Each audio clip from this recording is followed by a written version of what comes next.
Vamos a abrir la palabra del Señor.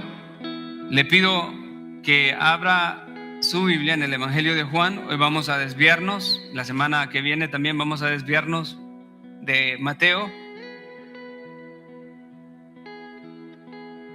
Pero quiero que abra el Evangelio de Juan en su capítulo 3 y del versículo 22 al 36.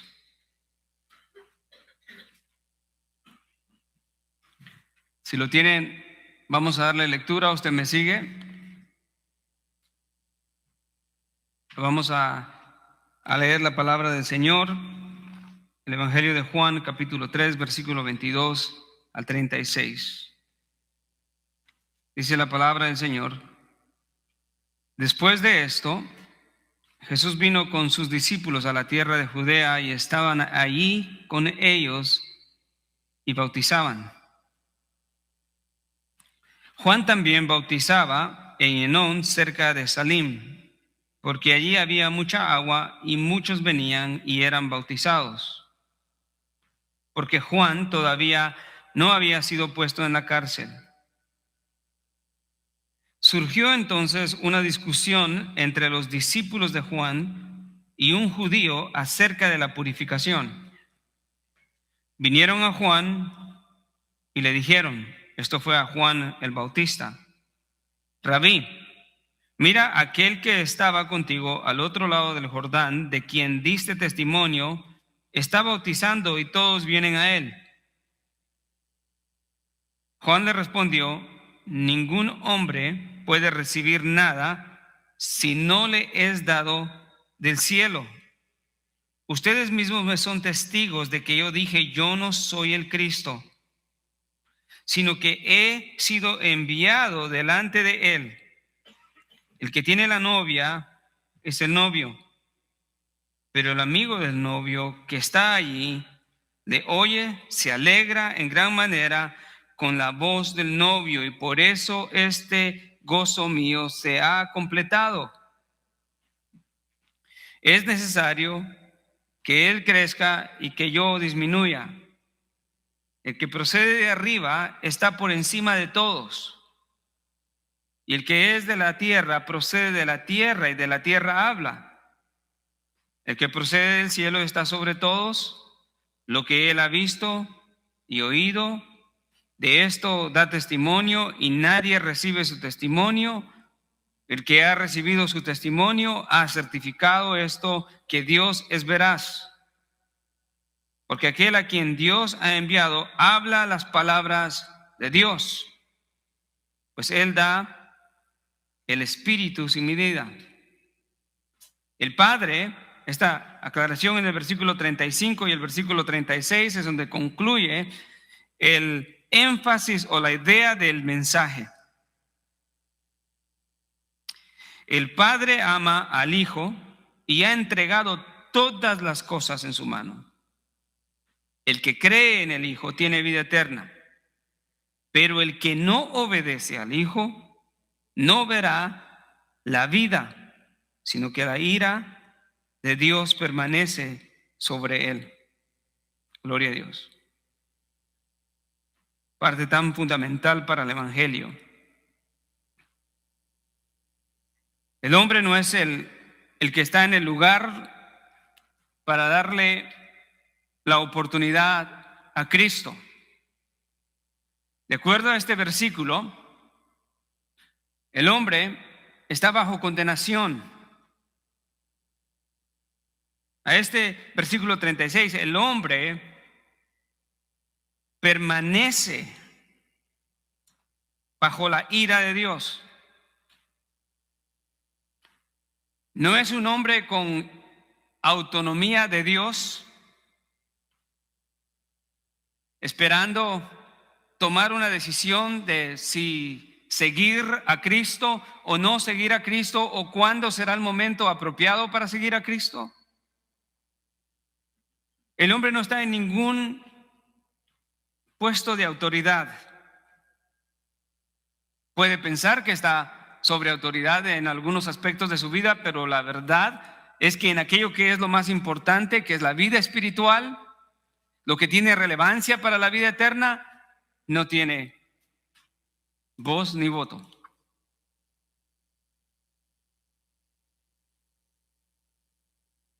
El Evangelio de Jesucristo siempre encontrará 4 aspectos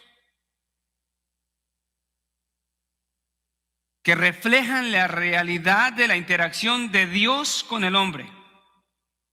En primer lugar, el Evangelio siempre llega a hombres incrédulos con visión errada acerca de quién es Cristo. Es número 1. Número 2, el Evangelio siempre está en aquellos que por gracia han sido llamados y ahora entienden el Evangelio. Al contrario de los incrédulos, los primeros no entienden el Evangelio. Los segundos no entienden por gracia.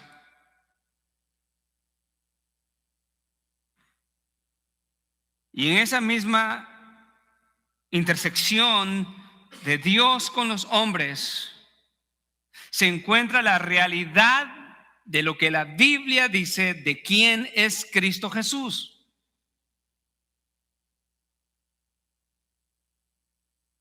Y una vez entendiendo quién es Jesús, entonces el cuarto aspecto es: ¿cuál es la decisión que el hombre toma?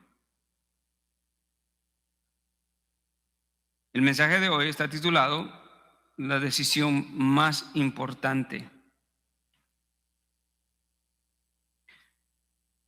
El contexto de Juan 3, 22 al 36, inmediatamente ha sido la interacción de Jesús con Nicodemo, un principal de entre los judíos.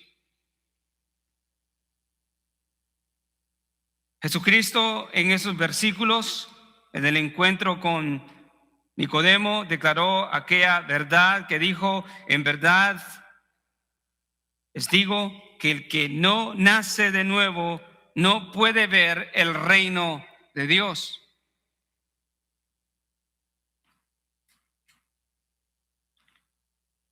Una verdad fundamental. Ahí, ver el reino de Dios, la idea no es solamente verlo desde la distancia, sino la idea ahí es vivir y experimentar y conocer el reino de Dios. Y eso solamente sucede a través de una verdadera conversión. Y hasta que eso no sucede, es totalmente imposible que los hombres entiendan el Evangelio. De hecho, nacer de nuevo tiene la idea de nacer de arriba. En esencia, entendemos entonces que la vida cristiana es una obra de Dios, no es una obra de abajo, de los hombres.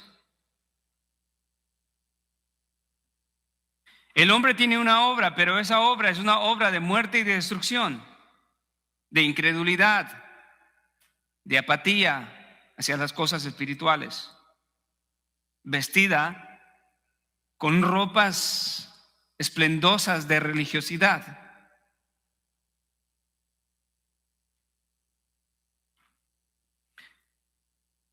Jesús está, de acuerdo al Evangelio de Juan, iniciando su ministerio, y hay un hombre importante alrededor de él que es Juan el Bautista, el precursor del ministerio de Jesús.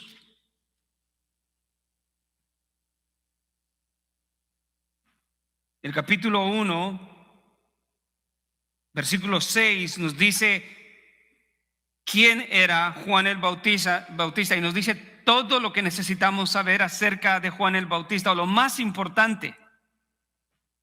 Él dice, el evangelista Juan dice acerca de Juan el Bautista: vino un hombre enviado por Dios, cuyo nombre era Juan. Este vino como testigo. Este vino como testigo para testificar de la luz, o sea, de Cristo, a fin, el propósito de que todos creyeran por medio de su ministerio, por medio de él. Y el versículo 8 nos aclara profundamente, dice: no era él la luz, sino que vino, ¿para qué? Para dar testimonio de la luz.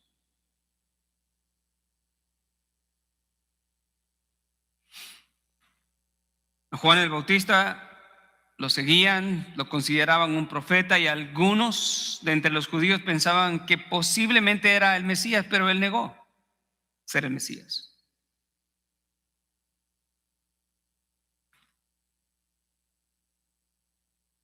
Nuestro versículo empieza entre el ministerio casi paralelo entre Juan el Bautista y Jesús, y tanto uno crecía, no había ninguna competencia, pero el ministerio de Juan iba creciendo, el ministerio de Jesucristo iba creciendo, pero inevitablemente, por lo que la Escritura nos revela, uno de los dos iba a disminuir.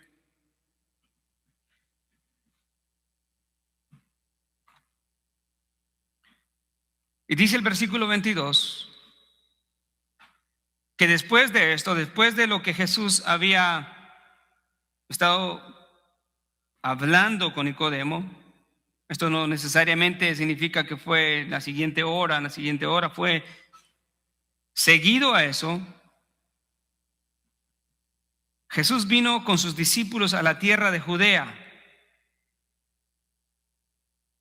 y estaba ahí con ellos y bautizaba, aunque el capítulo 4, en el versículo 1 nos dice que no era Jesús quien bautizaba, sino sus discípulos. Y ahí dice en el versículo 23 que Juan también bautizaba en Enón, cerca de Salim, porque había mucha agua y muchos venían y eran bautizados. Juan tenía ese ministerio, la gente lo escuchaba, y muchos de entre los judíos, aún de entre los líderes religiosos de Israel, venían y se bautizaban. Dios le había dado respaldo al ministerio de Juan el Bautista.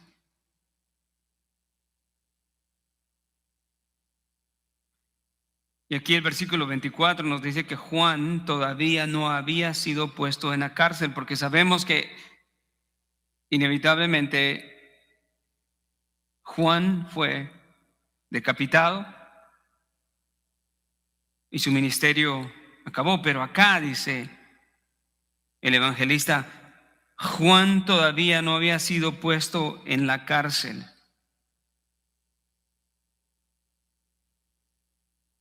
Juan el Bautista tenía discípulos como Jesús tenía discípulos.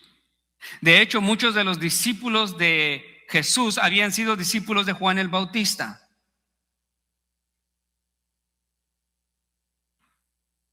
Juan el Bautista, cuando miró a Jesucristo venir a él para ser bautizado, declaró: he ahí el Cordero de Dios que quita el pecado del mundo. Juan el Bautista siempre señaló a Jesucristo como la persona en quien los hombres, aún sus discípulos, tenían que mirar.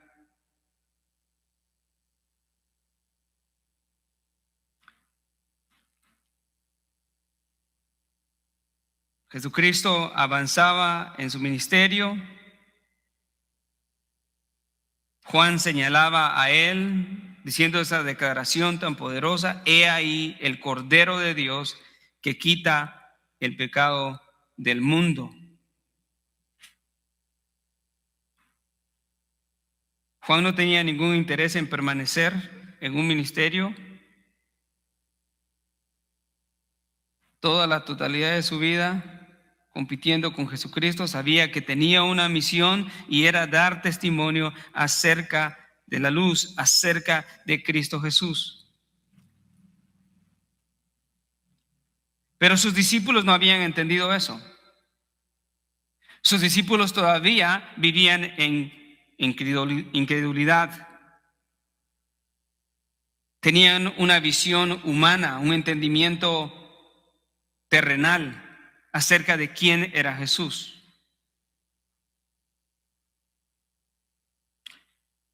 Y esto lo podemos ver en el versículo 25, en donde se nos dice que surgió entonces una discusión entre los discípulos de Juan y un judío acerca de la purificación. Note que el conflicto que sucedió con los discípulos de Juan fue con un judío, no fue con los discípulos de Jesús. Algunos tratan de tratar de imaginarse y de tomar algunas ideas extras y estirar el texto y buscar debajo del texto y decir, Jesús y Juan el Bautista tenían conflicto. No.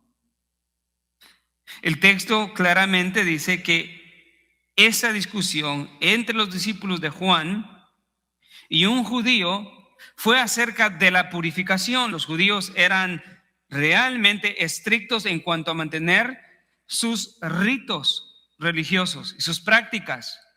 Lavarse las manos, ¿se recuerda? Tenían que lavarse las manos de tal manera que el agua tenía que empezar a escurrir desde arriba para abajo para no contaminarse a la hora de comer.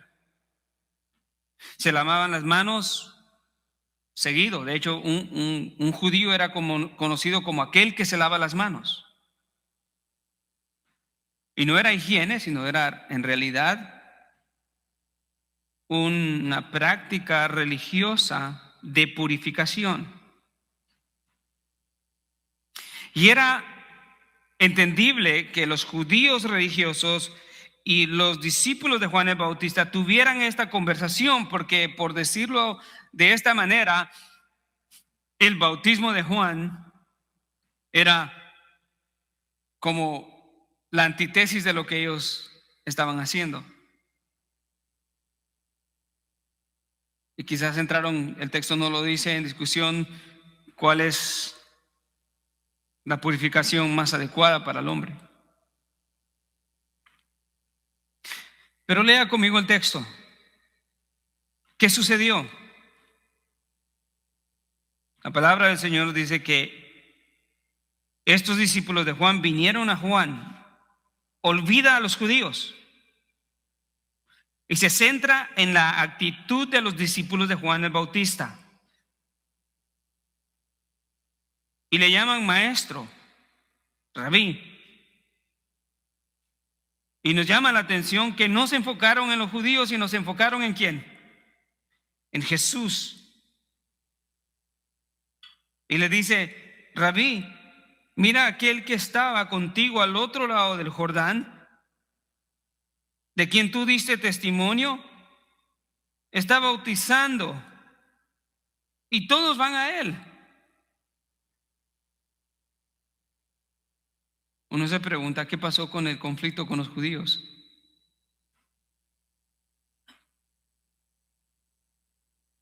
La Biblia nos dice si solucionaron el problema o no. Seguro que no lo solucionaron.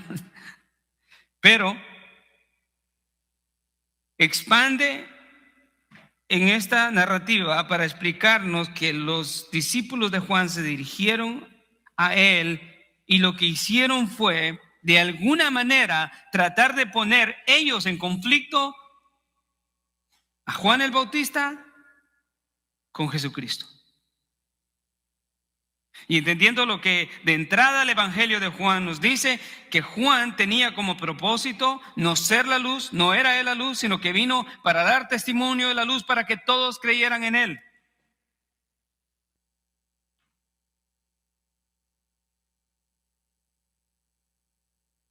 La manera, maestro, maestro, mira a aquel que estaba contigo del otro lado del Jordán, de quien tú diste testimonio.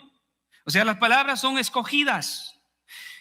Aquel a quien tú aprecias, aquel de quien tú diste testimonio, aquel de quien tú dijiste, las palabras eran claras, ¿no? Ea y el Cordero de Dios que quita el pecado del mundo. Esa era una frase que para ellos era entendible. La memoria o las imágenes los llevaba a los sacrificios en el templo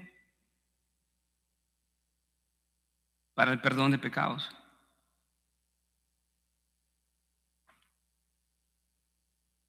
Y vemos en esta porción de la Escritura una descripción clara de la mentalidad carnal de aquellos que pertenecen a algún tipo de grupo espiritual o religión, que no habían entendido quién era Jesús. No habían entendido quién era Jesús. Juan el Bautista les va a hacer esa aclaración y les va a decir exactamente todo lo que necesitan saber porque están extraviados. ¿Han estado con Juan el Bautista? Sí. ¿Han aprendido de Juan el Bautista correctamente? Sí. No era culpa del maestro, era culpa del oyente. Y como siempre hemos dicho, esto refleja la triste realidad que no importa cuán hermosa y qué clara sea la verdad, si el corazón del hombre no la quiere creer, es imposible. Uno solo se puede imaginar cuánta predicación fiel puede existir en muchos púlpitos y aún así hombres se pierden, porque deciden tomar el evangelio con una mente carnal, lo deciden tomar de una manera cultural o acondicionada a sus propios pensamientos, pero hemos visto que la palabra del Señor nos enseña que el hombre no debe de confiar demasiado en su corazón, no debe de confiar demasiado en su manera de pensar.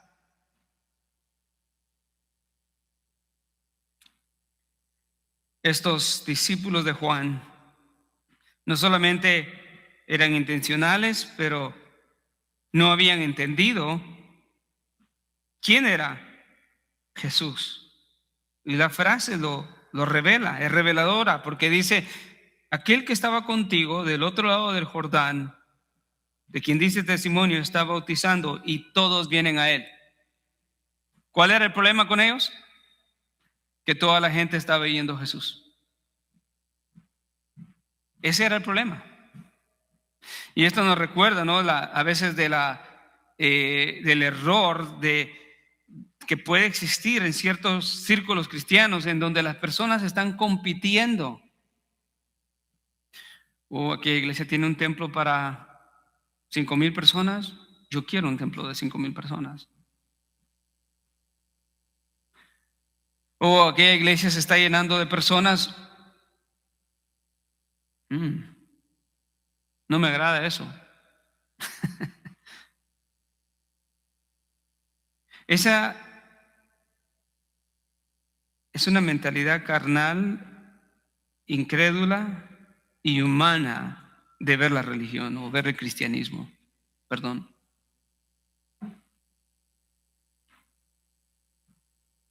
Cuando eso sucede, lo único que podemos entender es de que el hombre no ha entendido verdaderamente lo que es el evangelio, pero la realidad es de que el evangelio siempre va a interactuar con hombres de esa manera. Siempre habrán hombres y mujeres que aunque tengan la verdad enfrente, su corazón está cerrado, no lo entienden. Y para ellos lo que importa es el sectarismo religioso. Mi denominación, mi iglesia, mi pastor, pero nunca es Cristo. Nunca es Cristo. mi sistema. Alguien puede llegar a una iglesia y decir, lleva una tablita y decir, quiero que la iglesia donde yo voy tiene que tener todo esto. Check, check, check, check, check. Y posiblemente ni conocen a Cristo.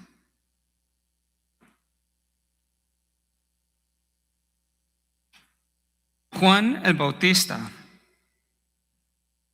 nos dice la Escritura, respondió de una manera en la que responde un verdadero creyente, y en este caso un verdadero creyente, pero también podemos decir que la respuesta de Juan el Bautista debería de ser la respuesta de todo ministro del Señor. ¿Cuál fue la respuesta de Juan el Bautista? Juan respondió, seguro, permítame, se rascó la cabeza y dijo, en vano he trabajado con estos hombres. Recibieron un discipulado y no vieron a Cristo. Predico domingo a domingo y no ven a Cristo. En ocasiones entendemos de que la razón por la que eso sucede es porque no se está predicando a Cristo, pero en este caso, Juan el Bautista apuntaba a Cristo. Siempre dijo, yo no soy el Mesías. Él había sido enviado de Dios. En el versículo 1 del capítulo 1, del versículo 15, se nos dice, vaya conmigo ahí.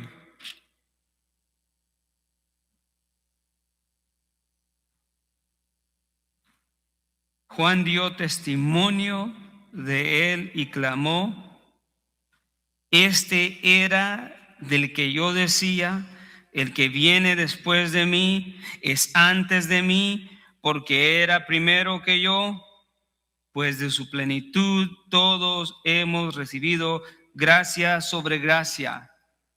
Lo increíble es ver cómo los discípulos de Juan habían ignorado esas verdades. Él es del quien yo les dije.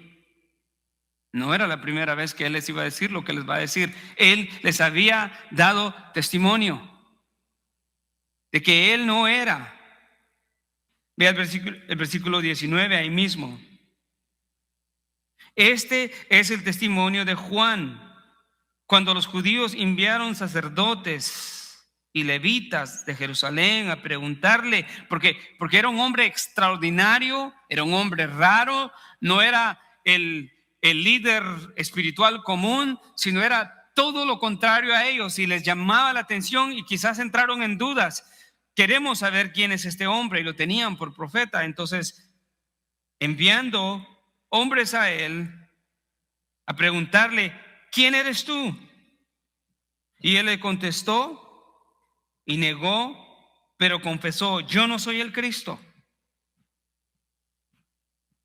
Entonces, ¿qué? Le preguntaron, ¿eres Elías? Y él dijo, no lo soy. ¿Eres el profeta? No. Respondió Juan. Entonces le preguntaron, ¿quién eres? Ya que tenemos que dar respuesta a los que nos enviaron. ¿Qué dices de ti mismo, Juan? Dinos. ¿Quién eres? Si no eres el Mesías. Juan le respondió, yo soy la voz del que clama en el desierto, enderezad el camino del Señor, como dijo el profeta Elías. Ese soy yo. Yo nada más soy que un siervo, soy un precursor, soy aquel que preparo el camino del Señor.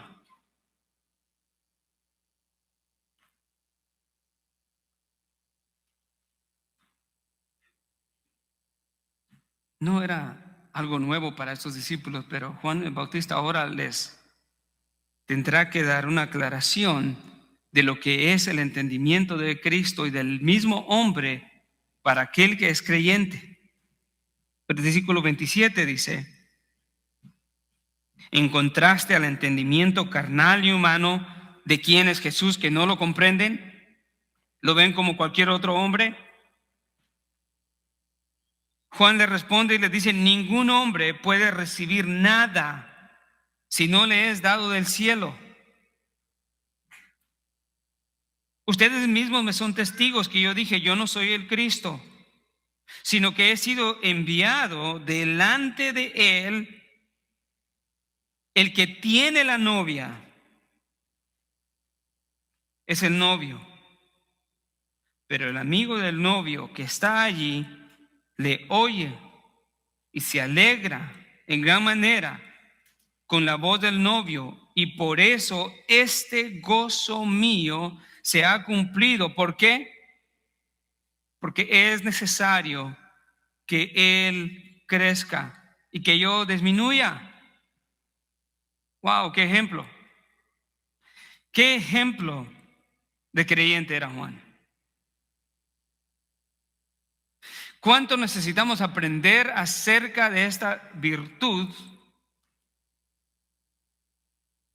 que no solamente requiere una transformación genuina, un conocimiento de la palabra fiel, pero también requiere una humildad profunda?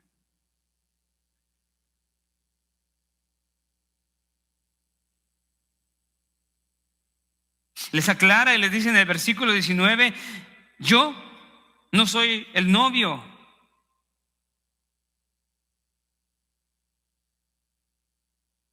Y el que tiene a la novia, esto es una imagen en el lenguaje del Nuevo Testamento de la iglesia, el que tiene la novia, a quien le pertenece la novia, es al novio. Pero el amigo del novio que está ahí le sirve, le oye, se alegra en gran manera con la voz del novio, y al ver eso, yo me lleno de gozo. Mi gozo está completo.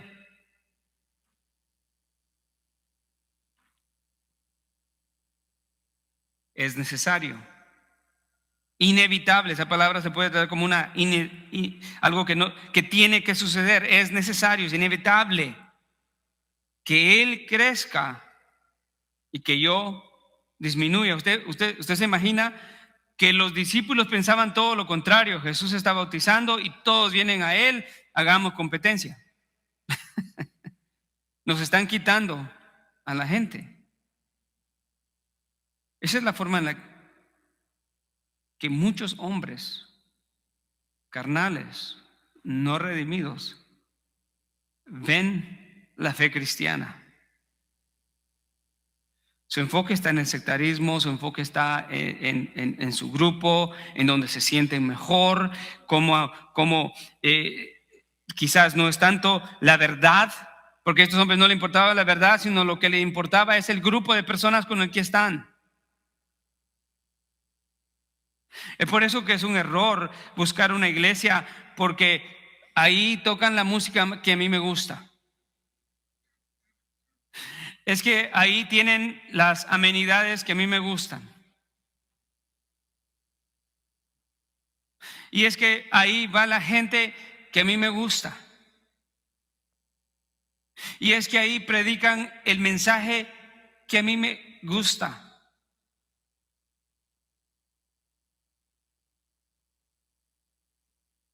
Como hoy, creo que fue en la oración, oraba el hermano Jonathan, el mensaje de la palabra de Dios va a ser recibido con alegría y gozo por aquellos que han sido redimidos, pero aquellos que no han sido redimidos les va a molestar.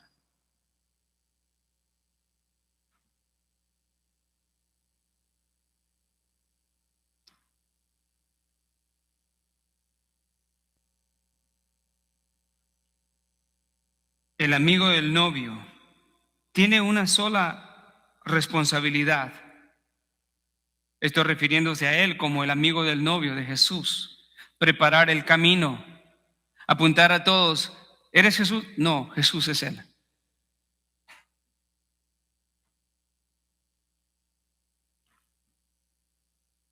como hoy en día el padrino de bodas, o en inglés como le llaman, el best man. El padrino de bodas, bueno, nosotros para los hispanos es el padre, ¿verdad?, que entrega a la esposa, a la novia. Pero en algunas ocasiones el padrino de bodas es un amigo, el mejor amigo del novio, que tiene la obligación de traer a la novia, preparar y ver que todo esté corriendo de acuerdo a como el novio ha especificado que debe de ser ese día de bodas. Y camina con la novia y se la entrega al novio. Nunca el padrino de bodas se quedaría con la novia y se casaría con ella. Juan está apuntando y diciendo, yo no. Yo nada más que soy el amigo. Hay discípulos torpes, no han entendido.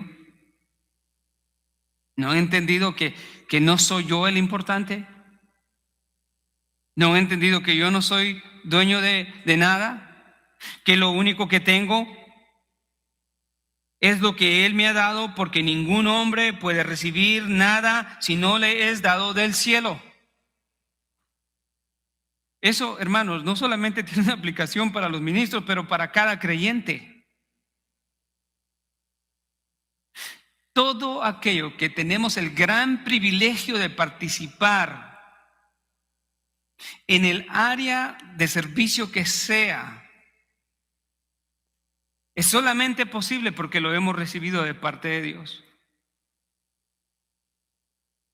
Y Dios nos da esos dones, como hemos hablado mucho en estas semanas, no para el goce propio o la exaltación propia del ego, sino para que con esos dones sirvan como instrumentos preciosos, joyas preciosas en las manos de los hijos de Dios para apuntar a Cristo Jesús. Esa es la esencia de la vida del cristiano. Vivir para Cristo, no importa qué es lo que Dios le permite hacer en la iglesia. Todo lo que recibe, todo lo que hace, si puede hablar, si puede cantar, si puede predicar, si puede tener un don especial de ser un evangelista, pero todo, amado hermano, es para la gloria de Dios. Y nada lo puede recibir el hombre a menos que venga de arriba. Hermano, eso es tan importante para nosotros como iglesia. Cuando pensamos de otra manera, empezamos a enorgullecernos. Creo que Jonathan dijo eso también. Empezamos a pensar mucho de nosotros.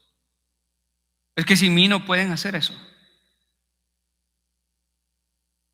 Aprendamos de Juan. Discípulos, ¿no entienden que nada puede recibir, ningún hombre puede recibir nada si no le es dado del cielo? ¿Que ustedes no han visto que yo les he dicho que yo no soy aquí el importante? Yo he dicho yo no soy el Cristo, sino que he sido enviado delante de Él. ¿Qué es lo que hacemos nosotros cuando una persona nos halaga? ¿Levantamos el pecho o dirigimos a Cristo? Cristo valora lo que hacemos.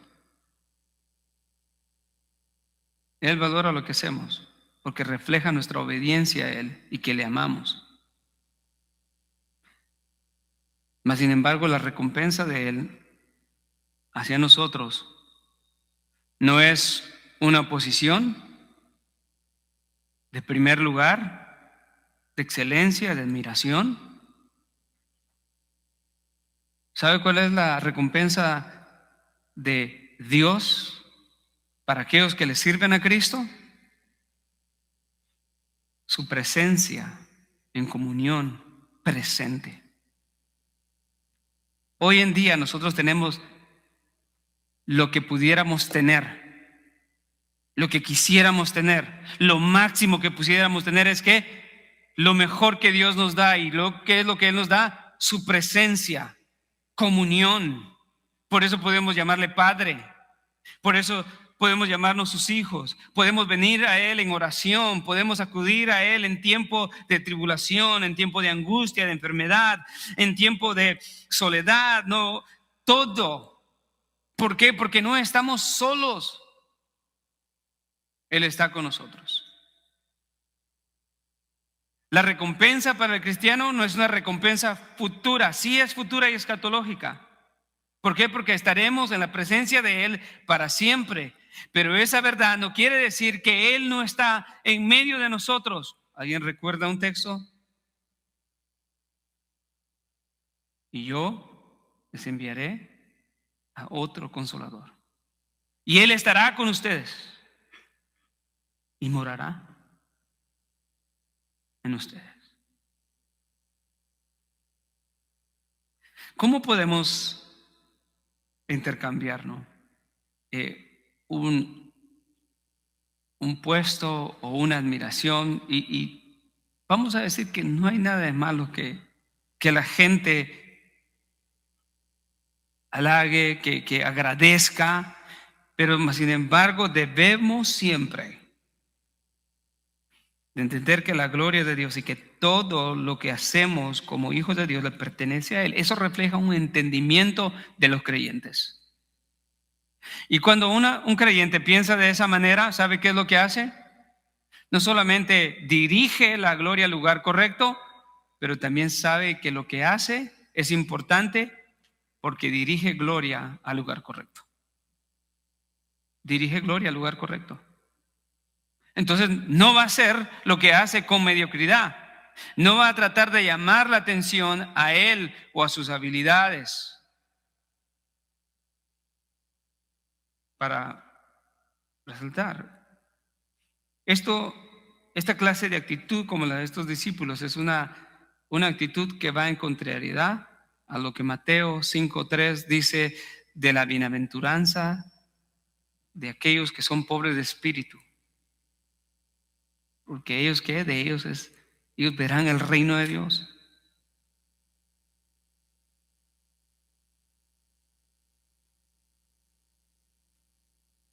La iglesia no es nuestra, la gente no es nuestra, es la novia de Cristo. Es la novia de Cristo. Y Juan los dirige. Entonces hemos visto el entendimiento carnal que crea una distorsión de quién es la persona de Cristo. Se enfoca en el sectarismo, en preferencias, ¿verdad? En preferencias ordinarias acerca de lo que debo de buscar en mi relación con Cristo. ¿A dónde me siento bien? ¿A dónde me gusta cómo la gente se ve? Hermano, es increíble, pero hay gente que tiene el criterio para escoger una iglesia, es cómo la iglesia se ve. Y no hay nada de malo, créame, no hay nada de malo tener una iglesia hermosa, un templo grande, parqueo extenso, no. Sin embargo, eso no debería ser el criterio. El criterio para escoger una iglesia en donde Dios está hablando su palabra debe de ser: ¿predican fielmente la palabra? ¿Me ayudan a conocer a Cristo mejor ahí, en esta iglesia? ¿Me ayudan los hermanos a crecer en mi madurez espiritual para ya no estar creando sectas y grupos y diferencias? ¿Me ayudan los hermanos a poder crecer en el área que necesito para poder perdonar? ¿Me ayudan en la iglesia para dejarme de enfocar en artefactos religiosos, sistemas religiosos que lo que conducen es a pecar y no a glorificar a Dios? Eso debería ser un criterio. El criterio de escoger una iglesia no debe ser, bueno, voy a qué iglesia porque ahí hay mucha gente. Creo que un hermano acá me comentó que le decía acerca de la iglesia de Joel Austin, aquí en Houston, la iglesia más grande de Estados Unidos. Y el hermano de la iglesia le explicaba que no es una iglesia bíblica. No predican la palabra del Señor. De hecho, predican el error y la herejía y el evangelio de la prosperidad. Y la respuesta de este hermano fue que le dijo: no, pero yo no creo que ellos estén mal. Y este fue el criterio. Creo que ellos están haciendo algo bueno. ¿Por qué?, le pregunta él. Bueno, porque mire toda la gente que tienen. Un estadio lleno. Ese es un criterio equivocado para buscar las cosas espirituales o para analizar si ahí se predica la verdad o no.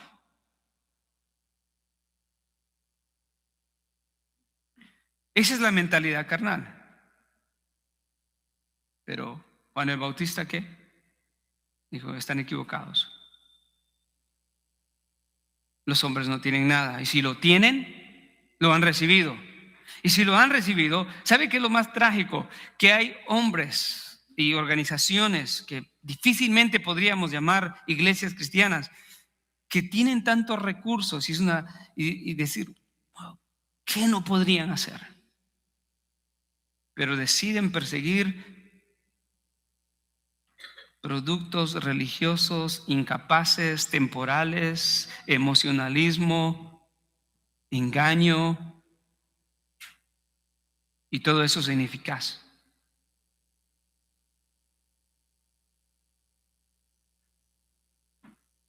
La realidad de la mente carnal incrédula en contraste con una mente de un creyente que sabe que lo que tiene lo ha recibido y siempre sabe que lo que tiene es para la gloria de Cristo. Y que sabe que es necesario que cada vez sea el más visible y los hombres más ocultos.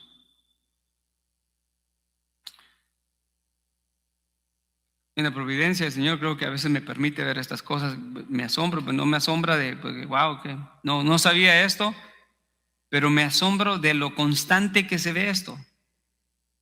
Estaba viendo a un hombre en un lugar en Sudamérica, que un fundador de una iglesia de apóstoles y profetas, y lo estaban celebrando, y bueno, la celebración mística, ¿no? Le tiraron una carpeta roja, lo vistieron como un general y venían como no sé ni cómo describirlo, como unos hombres de servicio detrás de él, y le tenían un banquete desde la pared de allá hasta allá, y todo eso se miraba raro, ¿no? El centro del supuesto ministerio de esos hombres son ellos. Esta es la advertencia que Juan el Bautista da acá. Vea qué es lo que hace Juan el Bautista en el versículo 31.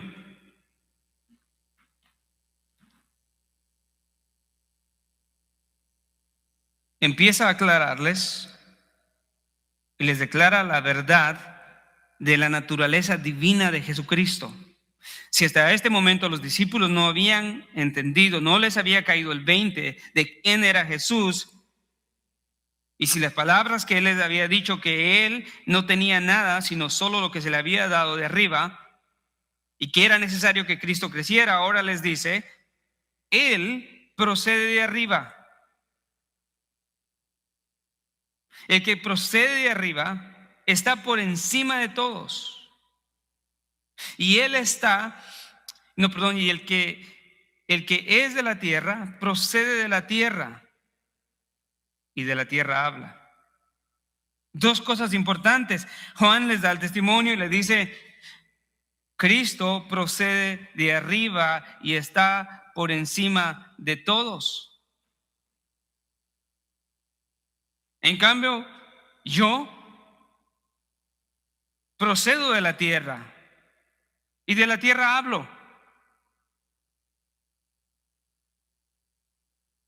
Pero el que procede del cielo está sobre todos. ¿Por qué? Porque Él es el Hijo de Dios. Él es el que en este mismo evangelio, unos versículos anteriores, dice: en el principio era el verbo, y el verbo era con Dios, y el verbo era Dios. Por Él fueron hechas todas las cosas, y sin Él nada de lo que existe hubiese sido hecho. Esa es la persona con la que estamos lidiando, discípulos. Esa es la persona con la que estamos tratando. No es cualquier persona. Él es el de arriba, es el Hijo de Dios, es el Dios hecho hombre. La encarnación de Cristo es una de las doctrinas esenciales de la fe cristiana, porque nos habla de la realidad de que Dios se hizo ¿qué? Hombre. Jesucristo no es cualquier hombre, no es un simple maestro, no es un simple profeta. Él es Dios, Él es la segunda persona de la Trinidad. Él comparte todos los atributos de la divinidad plenamente. Y no es nada menos que Dios creador. Él es el de arriba.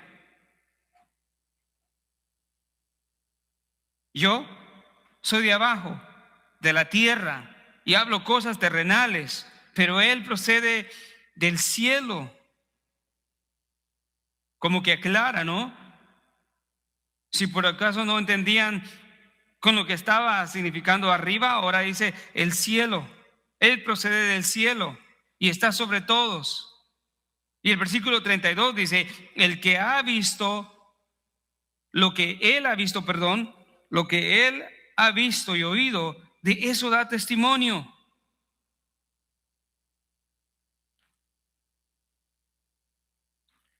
¿Usted se imagina qué significa eso?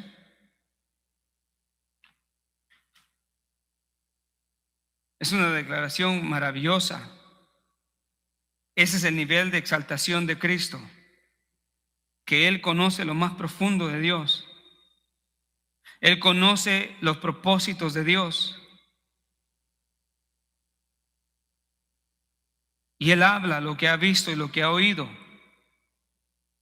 Y de eso da testimonio. ¿Y qué es lo que ha oído de acuerdo al contexto del Evangelio de Juan? ¿Qué es lo que Cristo vino a predicar? La forma, el medio de salvación para el hombre. El hombre, en su carnalidad, en su hablar terrenal, lo único que puede llegar es a los términos de la tierra.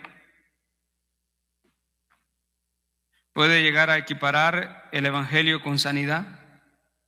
Puede llegar a equiparar el Evangelio con prosperidad. Puede llegar a equiparar el Evangelio con simplemente y sencilla, con comunidad, comunión.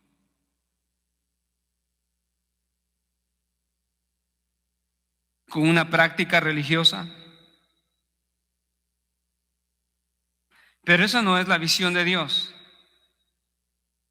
La visión de Dios y lo que Dios sabe y lo cual Cristo vino a declarar es que todo hombre está bajo pecado.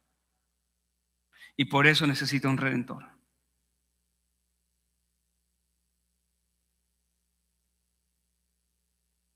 Lo que Jesucristo conoce del Padre es de que todo hombre está bajo pecado y necesita un Salvador, y que a menos que se arrepienta irá a la condenación. El mensaje más importante de toda la historia de la humanidad es ese.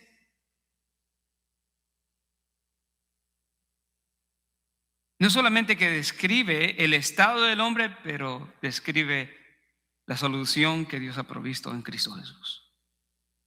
Es el más importante, amados hermanos. No hay nada más importante. A Dios le importan los matrimonios y Dios quiere matrimonios fuertes y santos. Pero para llegar a un matrimonio fuerte y santo, primero hay que redimir ese matrimonio.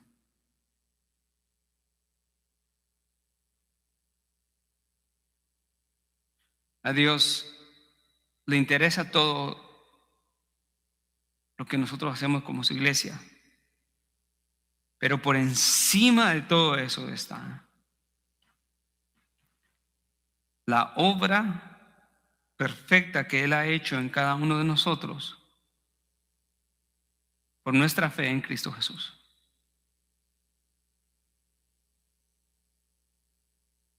Dios quiere que tengan trabajo, sí. Dios quiere que no les falte nada, comida, salud, claro que sí. Pero el mensaje y conocimiento de Cristo se relaciona con el mensaje salvador a los hombres.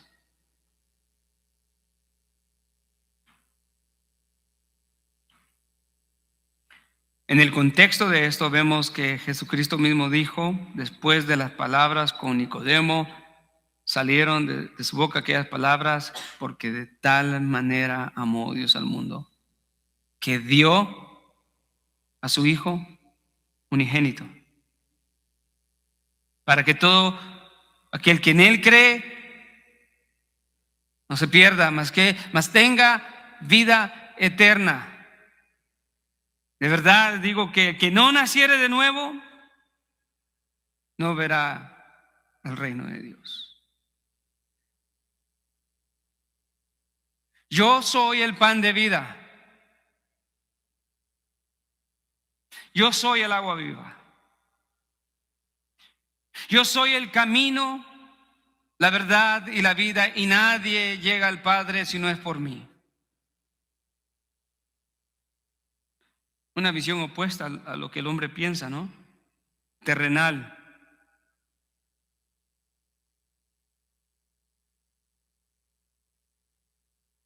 En capítulo 14, Tomás, Señor, muéstranos al Padre. ¿Cuánto tiempo he estado con vosotros y aún no me conocéis? Juan conocía, ¿no? Juan conocía la procedencia de Jesús. Juan estaba corrigiendo el entendimiento deficiente en sus discípulos y decirles, nada de lo que ustedes están pensando es correcto, es mundano, es incrédulo, es incorrecto. No me vean a mí, vean a Cristo, porque Él es el de arriba. Él es el del cielo.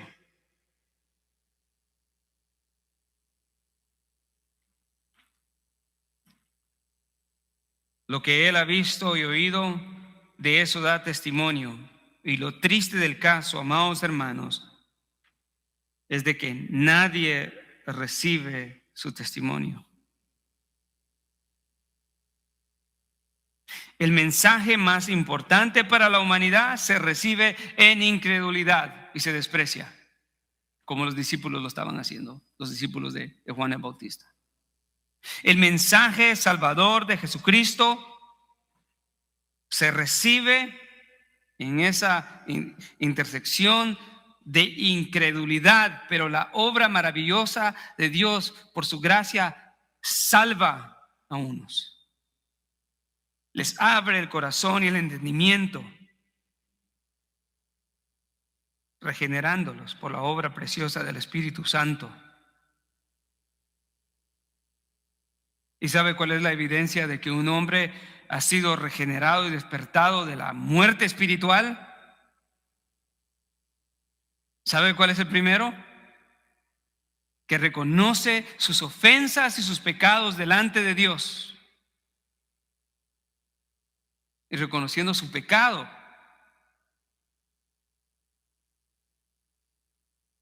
si tiene ese privilegio que Dios le abre la mente y el corazón y puede entender su pecado y reconocer la suciedad y la maldad de su pecado, lo primero que hace es acudir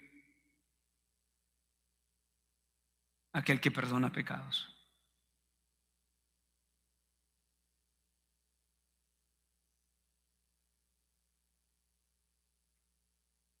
El versículo 36 nos habla de aquellos que han recibido el testimonio.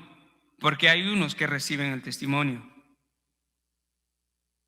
El que ha recibido el testimonio más importante para la humanidad a través del Evangelio de Jesucristo certifica, según Juan, que Dios es veraz. No está diciendo que el hombre tiene la capacidad y la norma y la autoridad para decir lo que Dios está diciendo es verdad. No es eso lo que está diciendo. Lo que está diciendo es que aquel que recibe el testimonio del Evangelio y lo acepta, se convierte en un testigo de Cristo y certifica que Dios es veraz. Es lo mismo que vea el capítulo, vamos a leer el versículo 30 y, perdón, el versículo 16, ahí mismo, el capítulo 3. Vea el contraste entre aquellos que no reciben el Evangelio, porque todo eso está en el contexto, y aquellos que lo reciben. Porque de tal manera amó Dios al mundo, que dio a su Hijo unigénito, para que todo aquel que en él cree no se pierda, sino que tenga vida eterna. 17.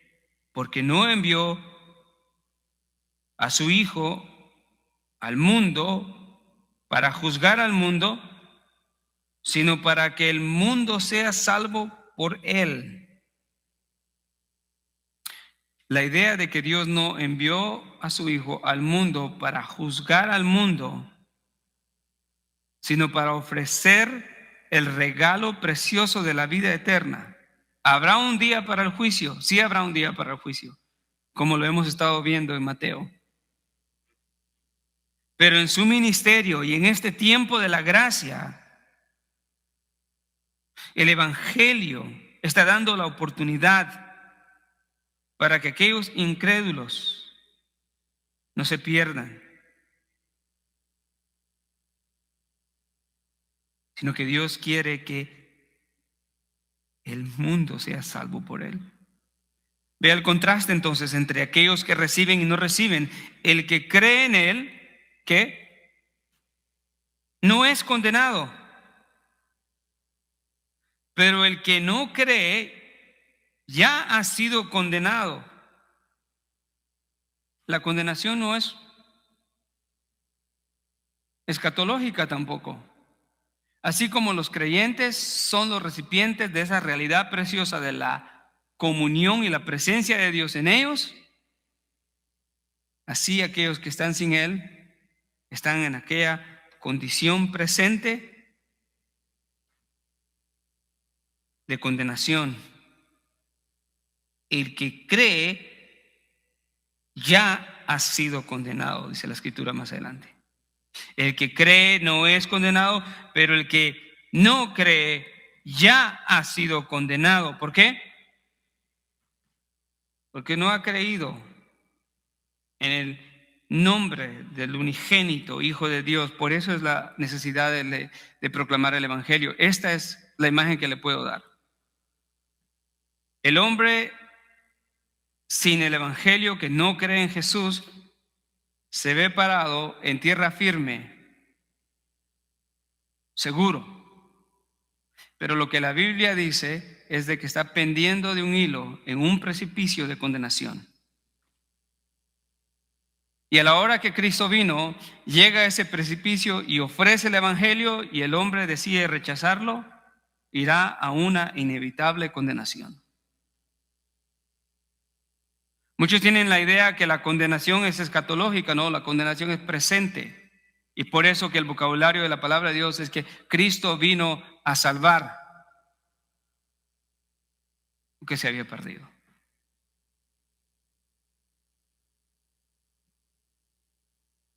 Este texto es claro. El que cree en él no es condenado, pero el que no cree, lo que afirma es su condenación, porque no ha creído en el nombre del unigénito Hijo de Dios. Y este es el juicio. Esta es la razón del juicio, versículo 19, que Cristo vino al mundo y los hombres amaron más las tinieblas que la luz. Y hay una razón de eso. Rechazan la luz. La luz vino al mundo y los hombres amaron más las tinieblas que la luz, pues sus obras, sus acciones eran malas. Y esa es la tragedia del mensaje más importante para la humanidad, que se recibe en medio de incredulidad. Y la razón es porque el hombre intercambia trágicamente el pecado por el perdón. Vea lo que dice el versículo 20. Todo aquel que hace lo malo odia la luz y no viene a la luz para que sus acciones no sean expuestas. No, los incrédulos no vienen a la luz porque nadie le gusta que expongan su pecado. Estos hombres deciden amar su pecado. Deciden seguir en tinieblas. Prefieren las tinieblas que a la luz.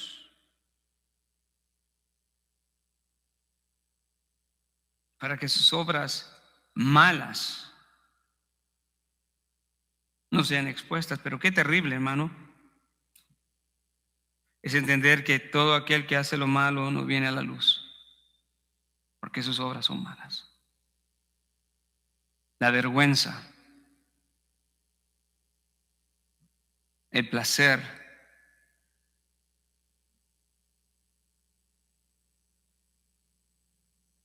la sobreestimada opinión personal acerca de lo que es Cristo los lleva a esta condición.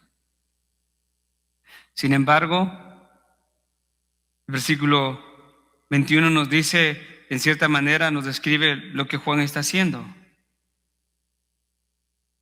Pero el que practica la verdad, ¿qué hace? ¿Corre de la luz? No, viene la luz. Este redimido no tiene vergüenza. Y no solamente no tiene vergüenza, sino no tiene temor, sino tiene paz para con Dios. Romanos 5. Pero el que practica la verdad viene a la luz. ¿Para qué?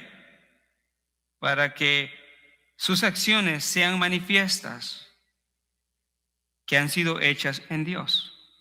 Eso fue lo que Juan hizo. Nada puede recibir el hombre si no le es dado de arriba. ¿Y para qué hay necesidad de que sea manifiesto de que las obras de los creyentes son hechas en Dios? Para dirigir la gloria a Él y que más gente crea en Él. Para que la gente lo vea. Para que Él vea, para que la gente vea la esperanza que nosotros hemos visto. Para que la gente abrace al Salvador que nosotros hemos abrazado. Para que la gente se regocije con nosotros.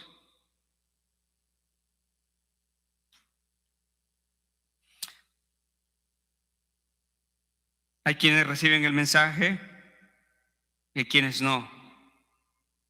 Pero debemos de concluir el día de hoy que sea que lo reciban o lo rechacen, están siendo confrontados con la decisión más importante que tendrá el hombre frente a él en toda su vida. El versículo 35 dice lo siguiente: el Padre ama al Hijo y ha entregado todas las cosas en sus manos. Todas las cosas. El que cree en el Hijo tiene la vida eterna. Y viene el gran pero. Y note las palabras tan específicas e intencionales. Pero el que no obedece al Hijo no verá la vida, sino que la ira de Dios permanece sobre él. La ira de Dios permanece sobre él. Esa es la realidad de la condenación.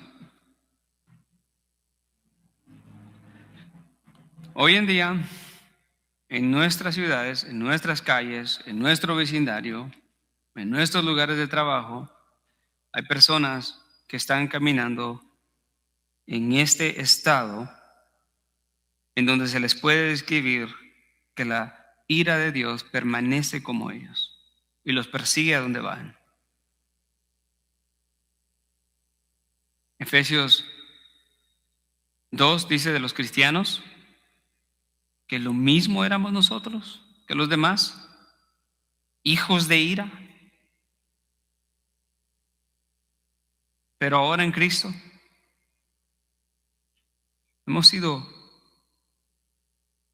hechos salvos por su gracia y su misericordia. La verdad de el Evangelio solamente puede venir de la Escritura. No puede venir de imaginaciones y opiniones personales. Los que piensan humanamente y personalmente como los discípulos errarán y se enfocarán en su iglesia, en las paredes, en los grupos, en estilos, en gustos personales. Pero siempre se necesitan hombres y mujeres de Dios que dirijan a la gente al verdadero Salvador y al verdadero entendimiento de la palabra de Dios que describe quién es Jesús. Él es el Hijo de Dios, el que ha recibido todo de parte del Padre. Él es de quien Dios dijo, Él es mi Hijo amado en quien yo tengo complacencia. Él es quien dijo, yo soy el camino, la verdad y la vida. Él es de quien Pedro entendió y dijo, Señor, ¿a dónde más iremos si solamente tú tienes palabras de vida eterna? Gloria a Dios por eso, hermanos. Gloria a Dios porque el Señor nos ha abierto la mente y el entendimiento y no pensamos más carnalmente acerca de Jesús. Ponemos las prioridades no por nuestra inteligencia, sino por su misericordia. ¿Y sabe qué es lo que nosotros debemos de hacer como cristianos? No menospreciar eso, sino crecer espiritualmente en la palabra de Dios. Crecer para servirle de esa manera ejemplar.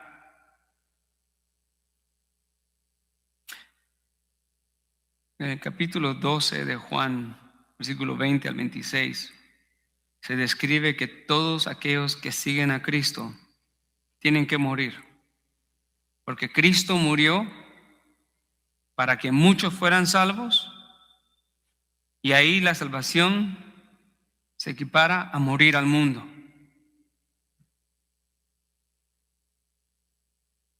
La muerte de Cristo en la cruz del Calvario demanda nuestra muerte a este mundo.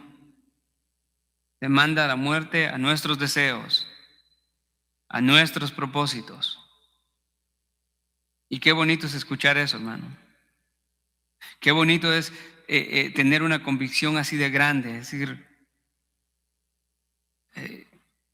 pastor, me dan un trabajo, pero me va a apartar de la iglesia y lo voy a rechazar. Gloria a Dios.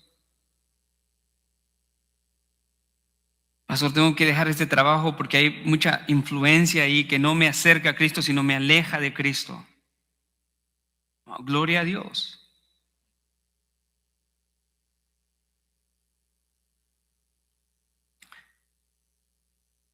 La prioridad de Cristo en la vida del creyente es suprema, importante, fundamental, esencial. Y eso determina el valor de todas las demás cosas en nuestra vida y sabemos que lo que concluimos es que todo vale menos que Cristo. Gracias, Señor. Te damos gracias, Señor, por este día, por tu palabra. Padre, tú has dicho en tu palabra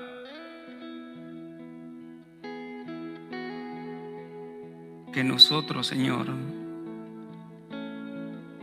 tenemos que mirar a ti sobre todas las cosas, sobre toda relación, sobre todo proyecto, sobre toda propuesta que este mundo nos ofrezca. Nunca, Señor, nunca tendrán el valor que tú tienes. Esto no es una repetición de palabras vacías, sino es una verdad y convicción en muchos de nosotros que hemos dejado casa, quizás familia, proyectos, trabajos. Y sabemos que lo podemos hacer porque tú nos has dado la fortaleza y el entendimiento, Señor, para hacer ese intercambio. Y sabemos que vale la pena.